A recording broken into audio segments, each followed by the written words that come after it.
আমরা যেটা পড়বো সেটা হলো স্ট্যাক।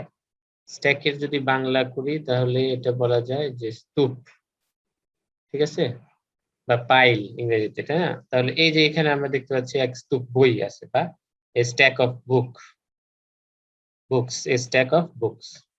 তাহলে এটা হচ্ছে বইয়ের স্তূপ। এখন আহ এটা এমন একটা ডাটা স্ট্রাকচার যেখানে আমরা কিছু ডেটা রাখতে পারবো। হুম, তার মানে এরকম 2 4 5 এরকম স্তূপ আকারে রাখতে পারবো, যেরকম বই যেমন একটা উপর একটা রাখি এরকম। তবে বিষয়টা হলো যে আমরা যদি চিন্তা করি যে স্ট্যাকের একটা বিশেষ বৈশিষ্ট্য আছে।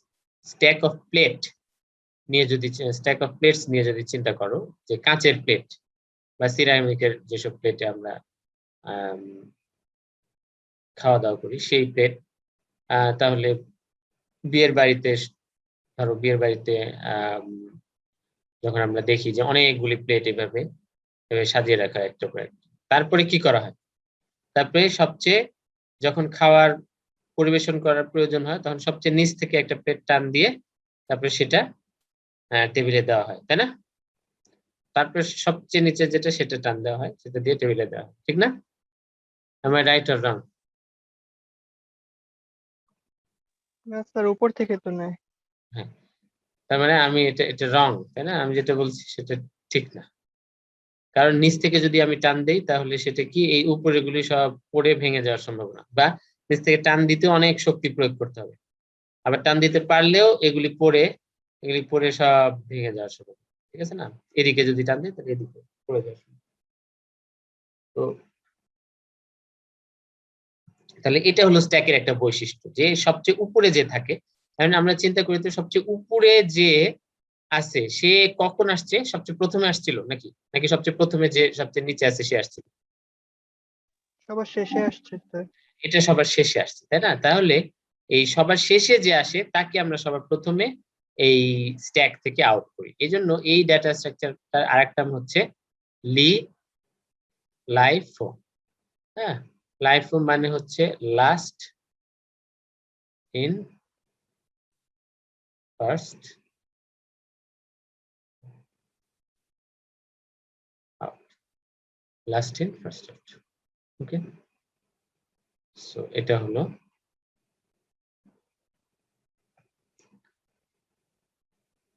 তাহলে এটা হচ্ছে স্ট্যাক বা লাইফো ডাটা স্ট্রাকচার। তাহলে এটা আরেকটা যে বৈশিষ্ট্যটা আমরা পেলাম, যে লাস্ট ইন ফার্স্ট আউট, সবচেয়ে লাস্টে যে আসবে, যেমন 5 এখানে, তাকে আমরা এই স্ট্যাক থেকে প্রথমে কি করব, এটাকে বলে, এটার পরিভাষা হচ্ছে পপ। পপ মানে স্ট্যাক থেকে একেবারে তুলে ফেলা। তার মানে যখন আমি এটা পপ করব স্ট্যাকটা, তখন 5টা স্ট্যাক থেকে উঠে যাবে এবং সেই ক্ষেত্রে আমরা 5টা ব্যবহার করতে পারবো। আবার যদি রাখতে চাই, এই রাখার কাজটাকে বলে হচ্ছে, আবার সাপোজ 6 রাখলাম, এটাকে বলে হচ্ছে পুশ। তাহলে স্ট্যাকের দুইটা অপারেশন আমরা জানলাম, একটা হচ্ছে পুশ, একটা হচ্ছে পপ। এই দুইটা অপারেশন স্ট্যাকে। ওকে, সো এখন স্ট্যাকটা আমরা কিভাবে ইমপ্লিমেন্ট করব, এটা হলো আমাদের জানার বিষয়। তাহলে কম্পিউটারে আমরা যেভাবে স্ট্যাকটা ইমপ্লিমেন্ট করব সেটা হলো,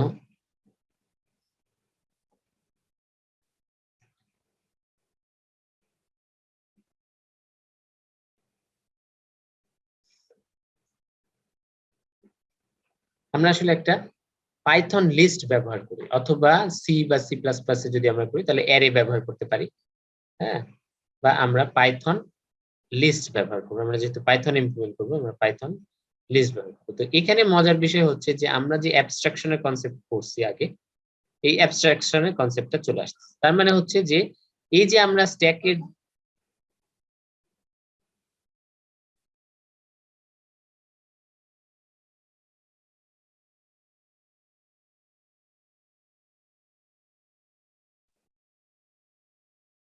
তাহলে এই অ্যাবস্ট্রাকশনের কনসেপ্টটা এখানে কাজ করছে, যে আমরা স্ট্যাকের যে বৈশিষ্ট্যগুলি পড়লাম, যেমন স্ট্যাকের আমরা আমরা যে বৈশিষ্ট্য, স্ট্যাকে পুশ থাকবে, পপ থাকবে, এরকম আরো কিছু বৈশিষ্ট্য আমরা চাইলে বের করতে পারি। যেমন এখানে পিক থাকতে পারে।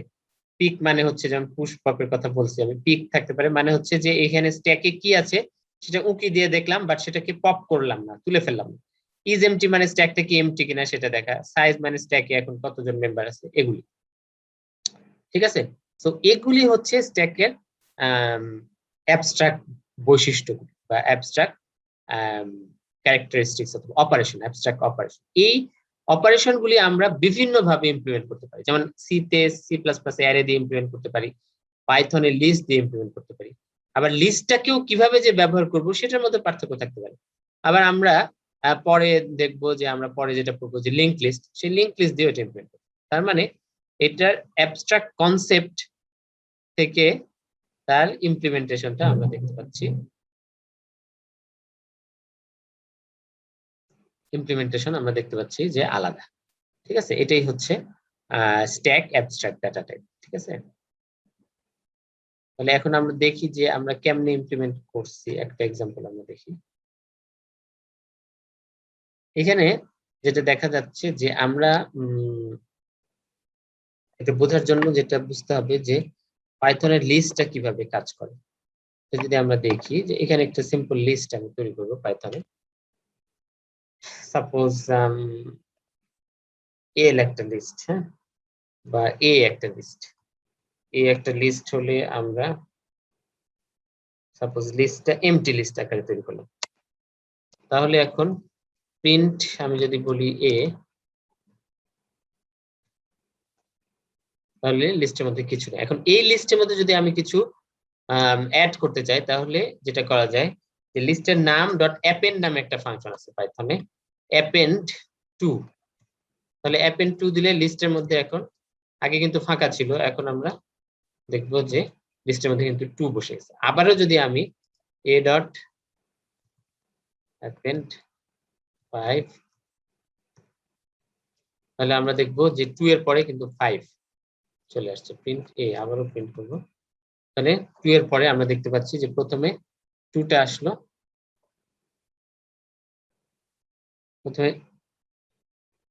প্রথমে 2 ছিল, তারপরে আমি 5 অ্যাড করলাম। ঠিক আছে, তার মানে আমরা দেখতে পাচ্ছি যে এখানে লেফট থেকে লেফট টু রাইট নতুন এলিমেন্ট অ্যাপেন্ড ফাংশনটার মাধ্যমে যোগ হচ্ছে। তো এটাকে আমরা একটা স্ট্যাক কনসিডার করতে পারি, এবং স্ট্যাকটাকে আমরা লেফট থেকে রাইটে নতুন এলিমেন্ট অ্যাড হবে এভাবে চিন্তা করতে পারি। এখন তাহলে অ্যাপেন্ড দিয়ে আমরা এলিমেন্ট অ্যাড করতে পারি ইজিলি। তাহলে আর এখন আমরা পপ করব, তাহলে এই অ্যাপেন্ডটাকে আমরা পুশ করার কাজে, তাহলে মানে বুঝলাম যে অ্যাপেন্ডটাকে আমরা পুশ অপারেশনের কাজে ব্যবহার করতে পারি, তাই না? এখন পপ অপারেশনের জন্য কি ব্যবহার করব? তাহলে পপ নামে একটা বিল্ট ইন ফাংশনই আছে পাইথন লিস্টে, যেটা আমাদের জন্য সুবিধা। তাহলে পপটা কিভাবে কাজ করে, let's x is equal to a dot pop, তাহলে আমরা দেখবো যে কোনটা আসতেছে x এর ভিতরে প্রিন্ট x, তার মানে 5টা কিন্তু পপ হয়ে গেছে। তার মানে 5টা যেটা এখানে হয়েছে যে স্ট্যাকের মধ্যে লিস্টের মধ্যে যে 5 ছিল, সেই 5টা পপ ফাংশনের মাধ্যমে এটা x এর মধ্যে চলে গেছে। এখন আমি প্রিন্ট x দিচ্ছি, আমি এখানে 5 পাচ্ছি। এখন কিন্তু পপ করার ফলে এই লিস্টে কিন্তু এ লিস্টের ভিতরে আগে ছিল 2 আর 5, এন্ড 5টা পপ করে দেওয়ার ফলে এই লিস্টের মধ্যে কিন্তু শুধু 2 পাবো আমরা। এখন আমরা যদি প্রিন্ট করি তাহলে আমরা দেখতে পাবো যে শুধু 2 পাচ্ছি আমরা।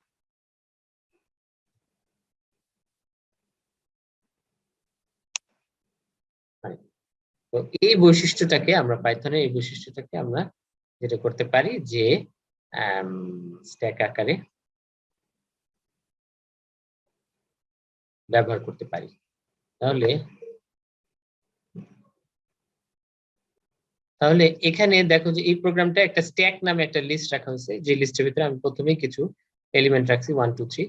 এখন সেই লিস্টটাকে প্রিন্ট করছি আমরা। এবার স্ট্যাক ডট অ্যাপেন্ড বলে আমি 4টাকে অ্যাড করেছি, তারপরে আমি আবার স্ট্যাকটাকে প্রিন্ট করলে এইটা কিন্তু দেখতে পাবো। এবার আমরা পপ করলাম, পপ করার পরে কে পপ হলো, এক্স এর ভিতরে রেখেছি, কে পপ হলো সেটা দেখছি, পপ করার পরে আবার স্ট্যাকটাকে প্রিন্ট করলাম। প্রিটি সিম্পল, এটা হচ্ছে আমাদের কনসেপ্ট। তাহলে প্রথমে 1 2 3 ছিল, এখানে অ্যাপেন্ড করার পরে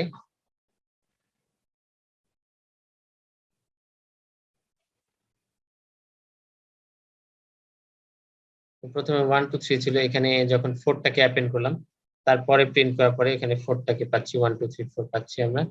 তারপরে পপ করার পরে এই যে এক্স এর ভিতরে পপ যাচ্ছে, এক্সটা যখন প্রিন্ট করছি তখন এখান থেকে এক্সটা, এটা হলো এক্স প্রিন্ট হলো।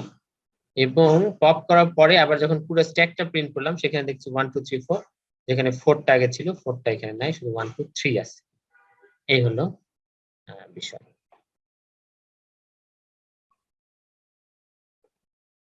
এরপরে যে প্রোগ্রামটা দেখবো আমরা সেটা হলো স্ট্যাক টু। এটাকে আমরা যেটা করেছি যে দুইটা ফাংশন আকারে, একই ব্যাপার, দুইটা ফাংশন আকারে পুশ ফাংশন নাম দিয়েছি। এটা প্রথমে স্ট্যাকটাকে এমটি রাখছি, পুশ ফাংশনের ভিতরে যেটা প্যারামিটার হিসেবে যে ভ্যালুটা আসছে সেই ভ্যালুটাকে আমি অ্যাপেন্ড ফাংশনের মাধ্যমে স্ট্যাকে পুশ করে দিচ্ছি বা যোগ করে দিচ্ছি। এরপর পপ ফাংশনটা কি করছে, স্ট্যাক ডট পপ করে সেটা এক্স এর মধ্যে রাখছে, পরে এই এক্সটাকে রিটার্ন করছে। তো এইভাবে তো আমরা কি পুশ 3 1 2 10, তাহলে এই 4টাকে পুশ করলাম, পুশ করার পর স্ট্যাকটাকে প্রিন্ট করলাম। তাহলে সেটা আমরা দেখি।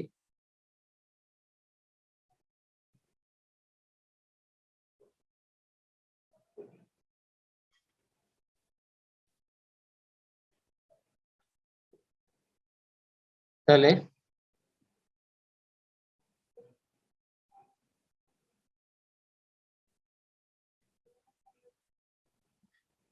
তাহলে এটা আমরা দেখি যে প্রথমে 3 1 3 1 2 10 এটা পুশ করার পরে স্ট্যাকটা প্রিন্ট দিয়েছি, আমরা দেখতে পাচ্ছি সেই স্ট্যাকটা 3 1 2 10, এটা একটা পর একটা স্ট্যাকে যোগ হয়েছে 3 1 2 10। ঠিক আছে, সো এরপরে আমরা যখন পপ করলাম, 3বার পপ করলাম, ঠিক আছে, তাহলে প্রথমে পপ হলো কি, প্রথমে পপ হবে 10, তাই না, কারণ সবচেয়ে শেষে 10 যোগ হয়েছে, তাহলে 10 পপ হলো। এরপরে হচ্ছে 2 পপ হবে, এরপরে হচ্ছে 1 পপ।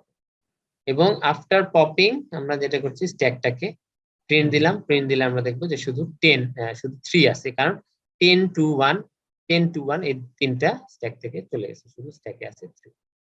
তো এইভাবে সিম্পলি আমরা স্ট্যাকের কনসেপ্টটা এই দুইটা প্রোগ্রামের মাধ্যমে আমরা পেলাম। কিন্তু আসলে যেটা করতে হবে যে আমরা স্ট্যাকটাকে একটা ক্লাস আকারে আমরা ইমপ্লিমেন্ট করব, যেটা আসলে আমাদের কাজে লাগবে, যেটাই রিয়েল আমরা প্রোগ্রামে ব্যবহার করতে পারবো বা করব। তো সেটা কিভাবে, সেটা হচ্ছে এখানে একটা আমরা সিম্পল ক্লাস ডিক্লেয়ার করেছি এবং ক্লাসটার নাম রেখেছি স্ট্যাক। এবং স্ট্যাক ক্লাসের ভিতরে আমরা তিনটা মেথড রাখছি। ক্লাসের ফাংশনকে মেথড বলা হয়, তো 3টা মেথড রাখছি। সো এটা হচ্ছে একটা কনস্ট্রাক্টর, ক্লাসের কনস্ট্রাক্টর এটা।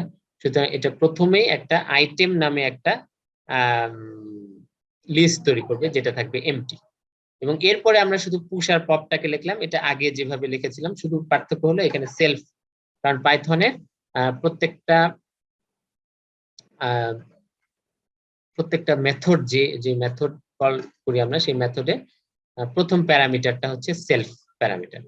তো এই কারণে সেলফ হচ্ছে সেই অবজেক্টটা, যে অবজেক্ট দিয়ে এই ক্লাসের ফাংশনটাকে আমরা কল করেছি। তাহলে সেই অবজেক্টটা ডট আইটেম ডট অ্যাপেন্ড, তার মানে ওই অবজেক্টের, কারণ আমরা একাধিক অবজেক্ট তৈরি করতে, একাধিক স্ট্যাক অবজেক্ট তৈরি করতে পারি, তাহলে কোন স্ট্যাক অবজেক্টের অ্যাপেন্ড ফাংশনটা আমরা কল করছি, সেজন্য সেলফটাকে ব্যবহার করা হচ্ছে। So self dot item dot append. এরপর হচ্ছে পপ, পপের মধ্যে যেটা হচ্ছে যে self dot item dot pop. তাহলে এই একই, এখানে শুধু সেলফ প্যারামিটারটা এটা একটা বাড়তি জিনিস, এছাড়া সবই সেম। ওকে, সো এখন এখানে আমরা দেখতে পাচ্ছি যে s is equal to stack, এটা একটা s নামে একটা, এটা স্ট্যাক ক্লাসের একটা অবজেক্ট তৈরি করা হয়েছে। তাহলে এই অবজেক্ট দিয়ে s ডট পুশ এটা কিভাবে কাজ করে সেটা আমি এখন এক্সপ্লেন করলে বোঝা যাবে। তাহলে s ডট পুশ দিয়ে 4 দেওয়া হচ্ছে, তাহলে এখানে যেটা হবে, এই s টা চলে যাবে হচ্ছে পুশের এই সেলফ প্যারামিটারের মধ্যে। তাহলে অবজেক্ট ক্যাচ করে, সেলফের কাজ হচ্ছে যে অবজেক্ট দিয়ে এই মেথডটা কল করা হচ্ছে সেই অবজেক্টটা ক্যাচ করে। তাহলে এখন সেলফ মানে হচ্ছে এস, তার মানে এই লাইনটার অর্থ হলো S dot item dot append, এবং অ্যাপেন্ড এই ভ্যালটা কত পাবে, এই ভ্যালটা হচ্ছে এখান থেকে 4 আসবে। 4 চলে আসবে প্যারামিটার। তার মানে s.append.s.item.append 4। তার মানে আইটেমের ভিতরে আইটেম নামে যে এটা আগে এমটি ছিল, শুরুতে কনস্ট্রাক্টরের মাধ্যমে আমরা এমটি রেখেছিলাম, সেটার ভিতরে কি হবে, 4টা পুশ হয়ে যাবে। ঠিক আছে, তো এরপরে আমরা যেটা করেছি এখানে এরপরে আমরা যেটা করেছি দেখার জন্য যে এটা পাইথন লিস্টে আসলে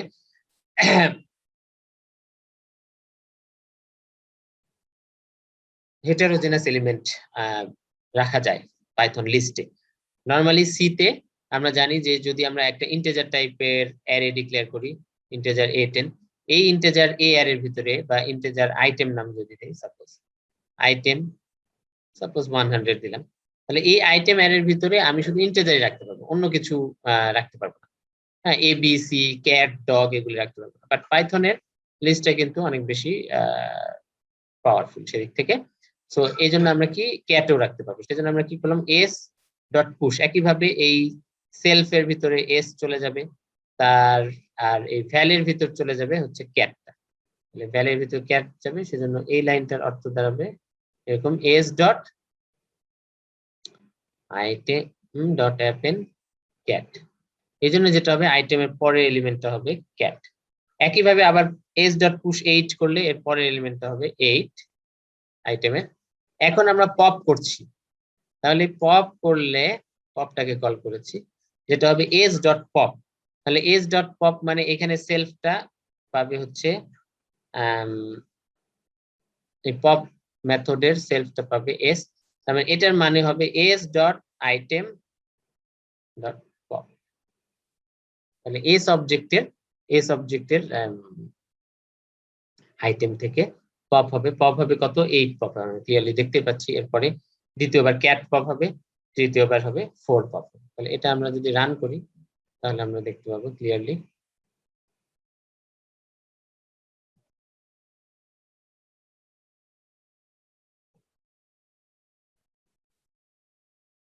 তাহলে আমরা দেখতে পাচ্ছি যেখানে কি প্রিন্ট হলো, প্রথমে 8 প্রিন্ট হলো কারণ আমরা এটাকে পপ করেছি, তারপরে ক্যাট, তারপরে 4, 8 ক্যাট 4। তো এটা হচ্ছে মোটামুটি আমাদের স্ট্যাকের বেসিক 3টা ফাংশন আমরা দেখলাম।